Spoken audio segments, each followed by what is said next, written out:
సుందర్ పిచాయ్ అంటే పరిచయం అక్కర్లేదు. మన దేశంలో ఓ సామాన్య కుటుంబంలో పుట్టి అసామాన్య ప్రతిభతో ఏకంగా ప్రపంచానికి బిగ్ బాస్ లాంటి గూగుల్ కంపెనీకి సీఈఓగా ఎదిగారు.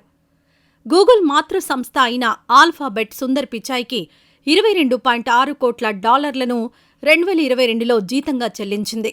దీనిని మన కరెన్సీలో లెక్కిస్తే 1854 కోట్లు, అంటే రోజుకు 5 కోట్ల ఆదాయం.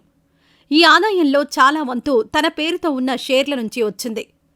ఇక్కడ గమనించాల్సిన మరో విషయం ఏమిటంటే, సుందర్ ఆదాయం సగటు గూగుల్ ఉద్యోగి ఆదాయం కన్నా రెండింతలు ఎక్కువ. సగటు గూగుల్ ఉద్యోగి నెల ఆదాయం 2.42 కోట్లు. ఆ స్థాయికి ఎదిగిన సుందర్ పిచాయ్ సక్సెస్ సీక్రెట్ ఏంటి? ఆయన వెనుక ఉండి ప్రోత్సహించింది ఎవరు? మన పెద్దలు చెబుతూ ఉంటారు కదా, ప్రతి మగవాడి విజయం వెనుక ఓ ఆడది ఉంటుంది అని. గూగుల్ సీఈఓ సుందర్ పిచాయ్ జీవితాన్ని ఒక్కసారి పరికించి చూస్తే ఇది నిజమే అనిపిస్తుంది. తన శక్తి సామర్థ్యాలు, ప్రతిభ, కుటుంబ సభ్యుల ప్రోత్సాహంతోనే ఆయన ఇంతటి స్థాయికి చేరుకోగలిగారు. ముఖ్యంగా సుందర్ పిచాయ్ భార్య అంజలి పిచాయ్ ప్రోత్సాహం, తన సూచనలతో తన విజయం సాధ్యమైందని అనేక సందర్భాల్లో సుందర్ పిచాయ్ వెల్లడించారు. సుందర్ పిచాయ్ జూన్ 10, 1972న తమిళనాడులోని మదురైలో జన్మించాడు. చెన్నైలో పెరిగారు. ఖరగ్పూర్ ఐఐటీలో కెమికల్ ఇంజనీరింగ్ చదివారు. తర్వాత స్టాన్ఫోర్డ్ యూనివర్సిటీ నుంచి మాస్టర్స్ చేశారు. అమెరికాలోని వార్టన్ స్కూల్ నుంచి ఎంబీఏ చదివారు. 2004లో గూగుల్లో చేరాడు. 2019లో గూగుల్ సీఈఓ అయ్యారు.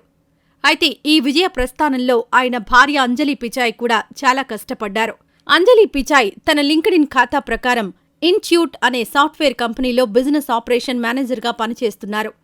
అంతకుముందు యాక్సెంచర్లో పనిచేశారు. ఆమె స్వస్థలం రాజస్థాన్లోని కోటా. ఖరగ్పూర్లోని ఇండియన్ ఇన్స్టిట్యూట్ ఆఫ్ టెక్నాలజీలో ఆమె ఇంజనీరింగ్ పూర్తి చేశారు. ఆమె కూడా కెమికల్ ఇంజనీరింగ్లోనే పట్టా పొందారు. ఆమె తండ్రి కోటాలోని ప్రభుత్వ పాలిటెక్నిక్ కళాశాలలో పనిచేస్తున్నారు. ఐఐటి మొదటి సంవత్సరంలో ఉన్నప్పుడే సుందర్ పిచాయ్తో అంజలికి స్నేహం కుదిరింది.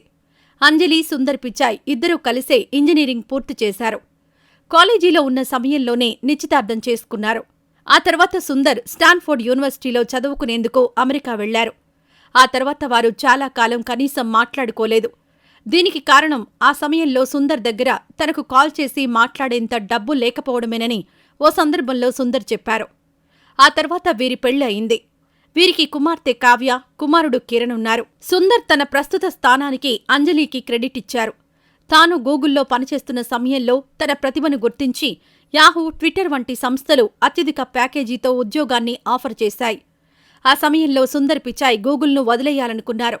అయితే అంజలి మాత్రం గూగుల్ని వదలొద్దని సలహా ఇచ్చారు. దీంతో ఆ ఆఫర్లను సుందర్ వదిలేసుకున్నారు. ఆ నిర్ణయమే ఇప్పుడు సుందర్ను ఉన్నత స్థాయిలో నిలబెట్టింది. ఏకంగా గూగుల్ కంపెనీకే సీఈఓను చేసింది.